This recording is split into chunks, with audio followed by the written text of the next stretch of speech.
আমি অভিক বসু চারদিকের খবর আপনাদের জানাবো না, আজ আপনাদের জানাবো নিউজ সিরিজ, ওয়েব সিরিজ আপনারা দেখে অভ্যস্ত, আপনাদের আজ আমরা একটা নিউজ সিরিজ জানাবো এবং সেই নিউজ সিরিজের নাম হচ্ছে বারে বারে বেলঘরিয়া। কেন বলছি ওয়েব সিরিজের মতোই নিউজ সিরিজ বারে বারে বেলঘরিয়া? বেলঘরিয়ার ঘটনায় এপিসোড 1, এপিসোড 2, এপিসোড 3-র মতো বারবার 2024-এর জুন অজয় মণ্ডল পেশায় পরিবহন ব্যবসায়ী, বেলঘরিয়া রথতলা মোড়ে শুট আউট প্রকাশ্যে ব্যবসায়ীকে। তারপর 2025-এর মার্চ বেলঘরিয়ায় বিকাশ সিং আইএনটিটিউসি নেতা, তাকে চায়ের দোকানে প্রকাশ্যে শুট আউট দুষ্কৃতীদের। আর স্বাগত দত্ত মেডিকেল কলেজ হাসপাতালে চিকিৎসা করাতে আসা সন্তু দাস, তার স্ত্রী রিয়া, তারাও গুলিবিদ্ধ হলেন। বেলঘরিয়ায় চায়ের দোকানে গিয়ে গুলিবিদ্ধ হতে হচ্ছে পরিবহন ব্যবসায়ীকে, রথতলা মোড়ে দাঁড়ালে তাকে শুট আউট করে চম্পট দিচ্ছে দুষ্কৃতীরা। আর সেই বেলঘরিয়ায় আজ যে খবর, বেলঘরিয়ায় মার্চে যে ঘটনা ঘটেছিল আইএনটিটিউসি নেতা বিকাশ সিং এর ক্ষেত্রে 29 নম্বর ওয়ার্ড বাসুদেবপুর, আর এবার 35 নম্বর ওয়ার্ড রাজীবনগর। বেলঘরিয়ায় আরও এক তৃণমূল কর্মী খুন এবং রেহান খান নামে এই তৃণমূল কর্মীর দেহ রাতভর পড়ে থাকলো, রক্তাক্ত অবস্থায় লুটিয়ে পড়ে থাকলো, মদ্যপান করছিলেন চার সঙ্গীর সঙ্গে। তারপর সেখানেই বচসা এবং তারপর গুলি, খুন রেহান খান। প্রশ্ন উঠছে বেলঘরিয়ায় বারবার 2024-এর জুন হোক, 2025-এর মার্চ বা এপ্রিল, শুট আউটের ঘটনা প্রকাশ্যে বারংবার, আগ্নেয়াস্ত্র সঙ্গে নিয়ে, কখনো মদ্যপান, আগ্নেয়াস্ত্র নিয়ে চায়ের দোকানে, আগ্নেয়াস্ত্র নিয়ে বেলঘরিয়া রথতলা মোড়ে দুষ্কৃতীদের অবাধ বিচরণ। তাই ওয়েব সিরিজের মতো আজ আপনাদের এক নিউজ সিরিজ জানাচ্ছি, বারে বারে বেলঘরিয়া। রেহান খান তৃণমূল কর্মী খুনের ঘটনায় এখনো পর্যন্ত 3 জনকে গ্রেফতার করা হয়েছে বলে খবর পাওয়া যাচ্ছে। রেহান খানের দেহ সারা রাত লুটিয়ে পড়ে থাকলো, সাত সকালে নজরে পড়লো এবং তারপর এখনো পর্যন্ত আর কি খবর সামনে আসলো। সরাসরি প্রথমেই চলে যাব রাজা শাহ, আমাদের প্রতিনিধি রয়েছেন বেলঘরিয়ার ঘটনাস্থল থেকে। রাজা, এখনো পর্যন্ত কি ইনপুট পাওয়া যাচ্ছে, জানবো বিস্তারিত।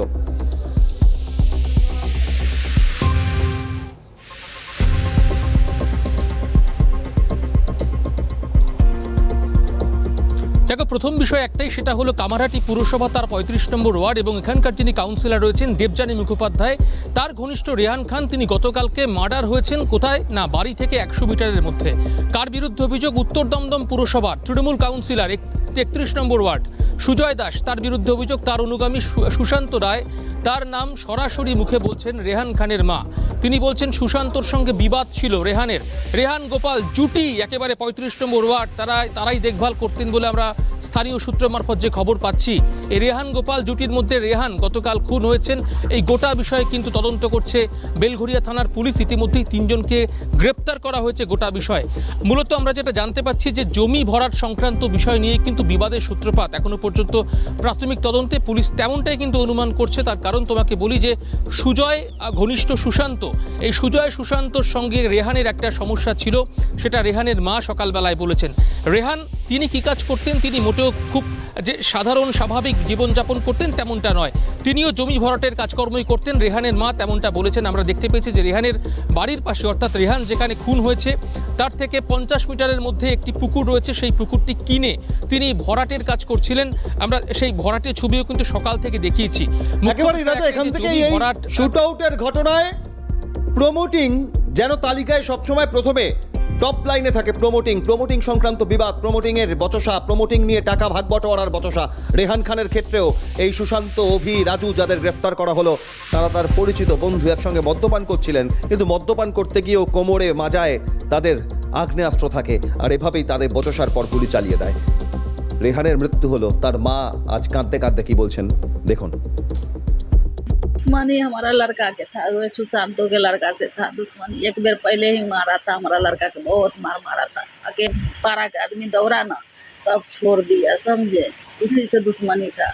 था कि तुम यहाँ से भागो, तुम यहाँ कॉन्टेक्ट काहे करता है, सब घर द्वार बनाता है, खाता है, करता है, जमीन के दलाली करता था सुशांतो के बेटा।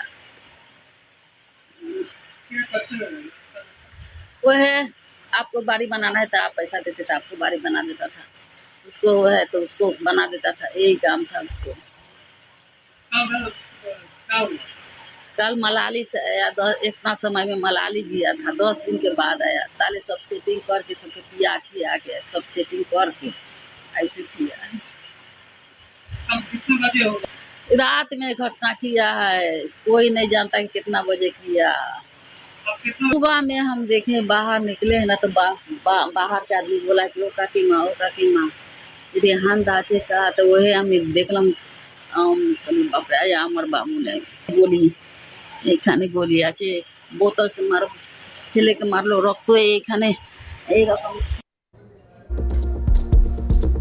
রেহান খানের মৃত্যু হলো, এই যুবকের মৃত্যুতে তার মা অভিযোগ করছেন, কিন্তু এই সুজয় সুশান্ত যাদের কথা বলা হচ্ছে তাদের সঙ্গে রেহানের কতদিনের দীর্ঘদিনের সেই সম্পর্কের মধ্যে কি যুক্তি আসছে সামনে, অর্থাৎ তাদের ব্যবসায়িক বিবাদের প্রেক্ষিতে এখনো পর্যন্ত কি তথ্য আসছে, অত্যন্ত গুরুত্বপূর্ণ পুলিশি তদন্তে। আমি রাজা সহার কাছে জানতে চাইবো, রাজা, এই রেহান খান স্বাভাবিকভাবে প্রমোটিংয়ের ব্যবসা, জমির দালালি, কেনাবেচা এই ধরনের ব্যবসার ক্ষেত্রে শাসকের ঘনিষ্ঠ এলাকায় প্রভাব না থাকলে সে সেই ব্যবসা করতে পারে না, অর্থাৎ সিন্ডিকেটের মতো ব্যবসার ক্ষেত্রে এটা একটা অনিবার্য কারণ।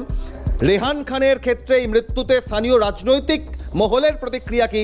এই শুট আউটের ঘটনায় একেবারে কি এই চারজনের ব্যক্তিগত ব্যবসায়িক বিবাদ, নাকি এর পেছনে আরও অন্য কোনো রহস্য তারা বাঁধছে, নাকি এর পেছনে অন্য ভাগ বটোয়ারাও জড়িয়ে আছে?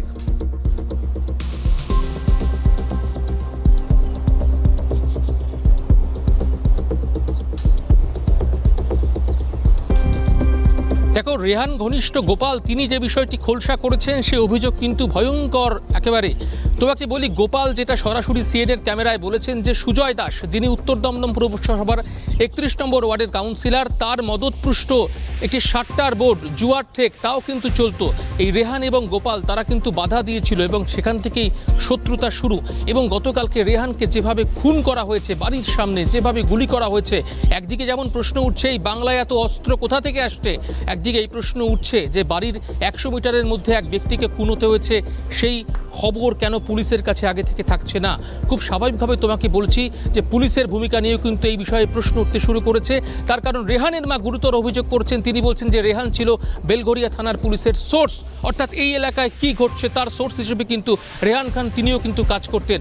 ফলত সব মিলিয়ে কিন্তু জল্পনা দানা বাঁধতে শুরু করেছে। তাহলে রেহানের চলে যাওয়া কি পেছনে বড় কোনো মাথার কাজ করছিল? সেই জায়গায় কি খোঁজ পাওয়া গিয়েছিল? সে কারণে নিকেশ করা হলো একেবারে পরিকল্পনা করে রেহানকে একেবারে। এবং এক্ষেত্রে দাঁড়িয়ে শুধুমাত্র এই বেলঘরিয়া নয়, এর আগে আমরা বারাকপুরে যখন শুট আউটের ঘটনা দেখেছিলাম, বা বহু ক্ষেত্রে বহু ঘটনায় পুলিশের ভূমিকা নিয়ে প্রশ্ন ওঠে। একটা বড় প্রশ্ন তো তোলা হচ্ছেই আজ সকাল থেকে। রাজা তুমি সঙ্গে থাকো, যে রাতভর পেট্রোলিং চলে পুলিশের গাড়ি, যারা নাইট ডিউটি করেন সেই পুলিশ কর্মীরা, তারা বিভিন্ন এলাকা, সেখানে রাতভর কিভাবে রক্তাক্ত দেহ পড়ে থাকলো রেহানের, চম্পট দিয়ে তারা পালানোর সুযোগ পেল রাতভর, তারপর অবশেষে এই 3 জনকে গ্রেফতার করা হয়েছে ঠিকই, কিন্তু পুলিশের ভূমিকা নিয়ে যে প্রশ্ন উঠছে তার পরিপ্রেক্ষিতে বারাকপুর পুলিশ কমিশনারেটের তরফ থেকে এই ঘটনায় কি বলা হচ্ছে দেখুন। একটা গুলি লেগেছে, ওটা আমরা জানতে পেরেছি। বাকি কে করেছে, কি হয়েছিল, ইনভেস্টিগেশনের তদন্ত সাপেক্ষে। প্রাইমারি প্রথম দৃষ্টিয়া দেখে হচ্ছে এখানেই পিও আছে, ঘটনা এখানেই হয়েছে।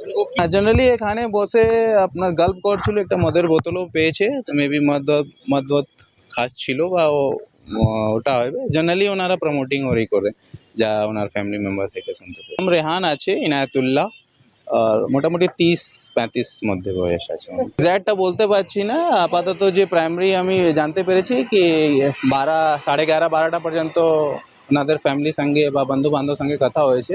তারপরে সকালে 5টার সময়, 5-5:30টার সময় বডিটা দেখতে পেরেছি। মোটামুটি এর মধ্যেই হবে, 12টা থেকে।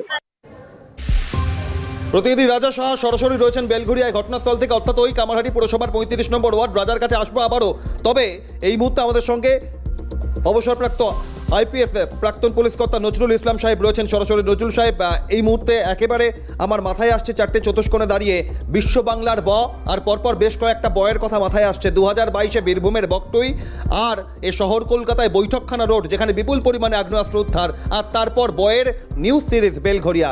2024-এর জুন হোক, 2025-এর মার্চ বা এপ্রিল, বেলঘরিয়ায় পরপর শুট আউট। যত কাণ্ড এই বেলঘরিয়াকে কেন্দ্র করে, এবং বেলঘরিয়ায় প্রকাশ্যে কখনো চায়ের দোকানে, কখনো রথতলা মোড়ে, কখনো এভাবে মদ্যপানের আসরে। তাহলে সেই 2022-এর মার্চ থেকে 2025-এর মার্চ শেষ করে এপ্রিলে পা রাখলাম, 3টে বছর পেরিয়ে গেল, যেখানে কয়েকটা দিন সময় দেওয়া হয়েছিল রাজ্য জুড়ে আগ্নেয়াস্ত্র বোমা গুলি উদ্ধারের। তারপর 3 বছর, অর্থাৎ 36 মাস। নজরুল সাহেব, দেখো, অনেকগুলো দিক আছে। প্রথম দিক হচ্ছে যে মুখ্যমন্ত্রী সাধারণ মানুষকে বিভ্রান্ত করার জন্য বৌদ্ধ যেটা বলেছিলেন সেটা যদি তিনি চাইতেন তাহলে কিন্তু বেআইনি আগ্নেয়াস্ত্র উদ্ধার হতো, বিস্ফোরকও উদ্ধার হতো। কিন্তু তিনি জানেন যে ভোটের সময় যে জনগণ আমাদের সঙ্গে আছে এটা দেখাতে হলে ভোটে জিততে হয়, এবং ভোটে জেতা এখন নির্ভর করে যে কার কাছে কত বেশি অস্ত্র আছে, কে ভোট করাতে পারবে। ভোটার কাকে ভোট দিতে চাই এটা বড় ব্যাপার না। এই মস্তানরা যাদের কাছে বোমা আছে, যাদের কাছে আগ্নেয়াস্ত্র আছে, গুলি আছে, তারা ঠিক করে কে ভোটে জিতবে। তো এইটা ভোটে যদি জিততে হয় তাহলে এদের কাছ থেকে অস্ত্র উদ্ধার করা যাবে না। আর যদি অস্ত্র উদ্ধার না করা যায় তাহলে শুধু যে তারা ভোটের সময় রিগিংয়ের জন্য ব্যবহার করবে তা তো নয়, নিজেদের যে বিরোধ তার জন্য করবে। এখানে যেমন আপনারা যা দেখাচ্ছেন সেটা থেকে বোঝা যাচ্ছে যে তারা অন্য একজন নেতার সাট্টা চালানোর বিরোধিতা করেছিলেন। অন্যরা যেটা বলছে যে তার মায়ের কথা যদি আপনি বিশ্বাস করেন যে তারা সেই যে ঘরবাড়ি তৈরি করত বা জলাশয় ভর্তি করত, এটা করতে তাকে মানা করেছিলেন। অর্থাৎ এখানে যে রোজগার করার যে বিরোধ হচ্ছিল সেটা একটা কারণ। আর একটা কথা আমি আপনাদের বলবো যে পুলিশ অফিসারের আপনারা কথা বক্তব্য দেখালেন, তো পুলিশ অফিসার যে কথা বলছেন তিনি তদন্ত ভালো বোঝেন বলে মনে হচ্ছে না। আমি কি কেন বলছি, তিনি বলছেন যে রাত 12টা পর্যন্ত বাড়ির লোকজনের সঙ্গে বা বন্ধু বান্ধবের সঙ্গে তাদের দেখা হয়েছে, তারপরে 5টা 5:30টার সময় তার ডেড বডি পাওয়া গিয়েছে।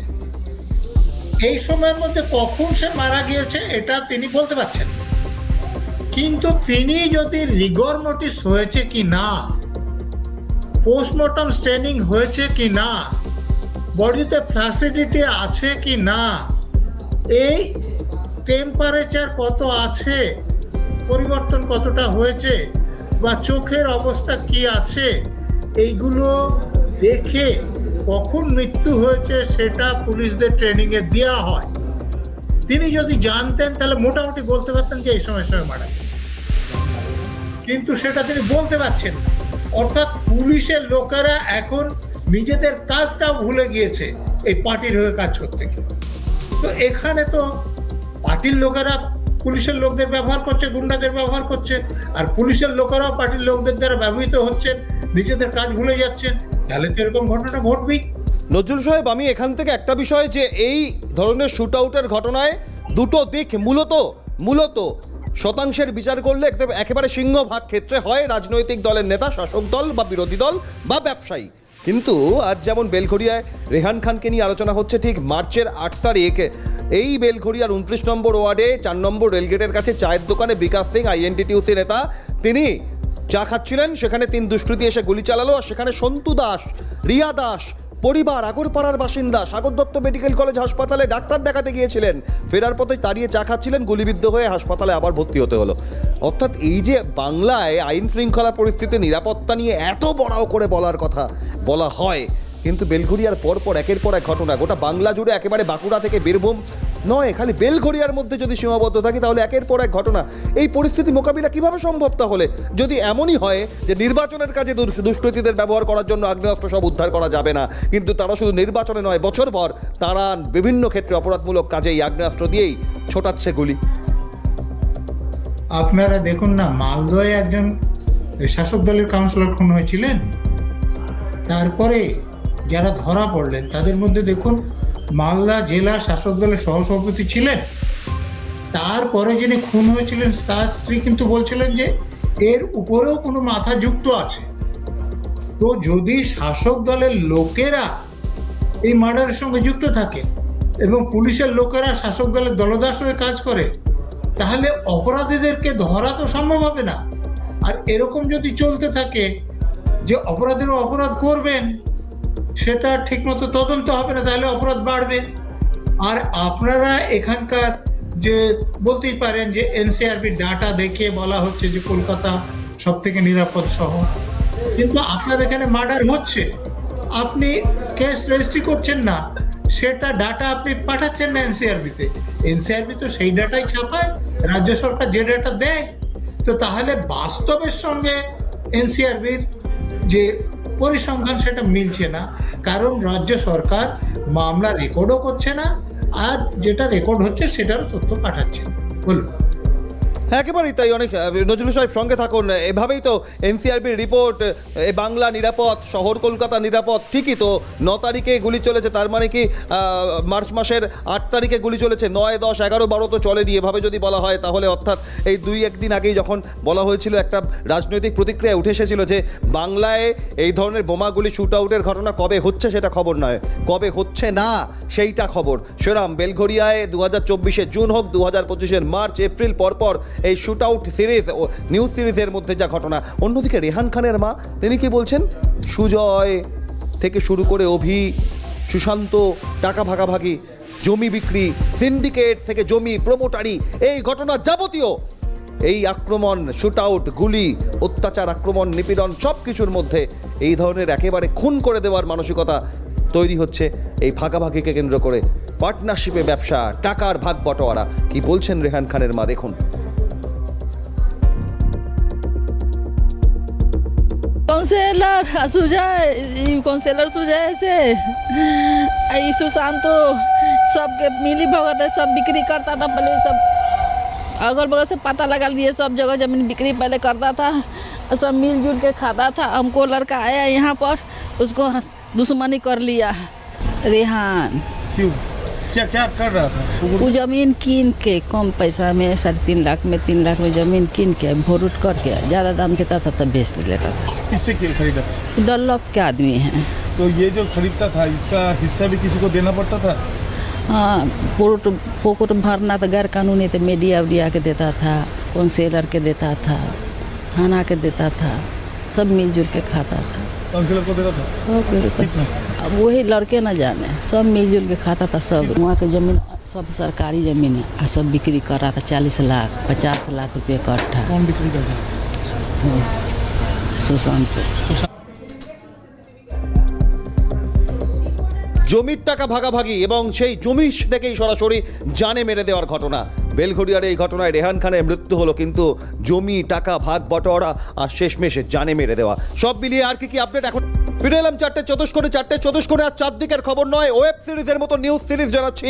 সিরিজের নাম বারে বারে বেলঘরিয়া, তার কারণ 2024 জুন থেকে 2025 মার্চ বা এপ্রিল বারবার শুট আউট। কখনো ব্যবসায়ীকে বেলঘরিয়া রত্তরামলে, কখনো আইএনটিটিউসি নেতাকে বেলঘরিয়ার 29 নম্বর ওয়ার্ডে, কখনো আবার তৃণমূল কর্মীকে বেলঘরিয়ায় 35 নম্বর ওয়ার্ডে। রেহান খান খুনের ঘটনা, সেই খুনের ঘটনায় কি এখনো পর্যন্ত উঠে আসলো? 3 জন গ্রেফতার। রাজা সাহা ঘটনাস্থল থেকে সরাসরি রয়েছেন, সর্বশেষ পরিস্থিতি জানাবেন আরও একবার সংক্ষেপে। তার আগে বেলঘরিয়ায় কামারহাটি পুরসভার 35 নম্বর ওয়ার্ডের এই ঘটনায় স্থানীয় কাউন্সিলর কি বলছেন, দেখুন। আমি তো সকালবেলা যে খবর পেয়ে এলাম, তোমরাও যেটুকু শুনেছো আমিও সেটুকুই শুনে এলাম। এই ঘটনা যেটা এখানে গুলি লেগেছে, নিয়ে গেছে লোকজন, এইটা কিছু শুনিনি, কটা কি বৃত্তান্ত মানে শুনিনি, এগুলো আমি শুনিনি। তদন্ত করুক, পুলিশ তদন্ত করুক, পূর্ণ আস্থা আছে, দোষীদের শাস্তি চাই, অবশ্যই শাস্তি চাই। সে দেখো এটা তদন্ত সাপেক্ষ, কি ব্যাপার কি এখনই তো কিছু বোঝা যাচ্ছে না। এই তো ঘটনাটা তো যখন বিস্তারিত যখন জানতে পারবো তখন। পুলিশের ওপর আমার পূর্ণ আস্থা আছে, নিশ্চয়ই তদন্ত করে বেরোবে।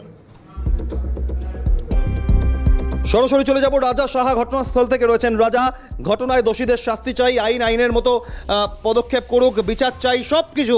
ঘটনা ঘটে যাওয়ার পর সব ক্ষেত্রে আমরা দেখি, কিন্তু বেলঘরিয়ায় রেহান খানের প্রাণ চলে গেল, ফিরে আসবে না তা। কিন্তু এখনো পর্যন্ত ঘুরে ফিরে কোন কোন প্রশ্ন সব থেকে জোরালো হচ্ছে? বেলঘরিয়ার ঘটনার প্রায় 24 ঘন্টার কাছাকাছি হতে চলল।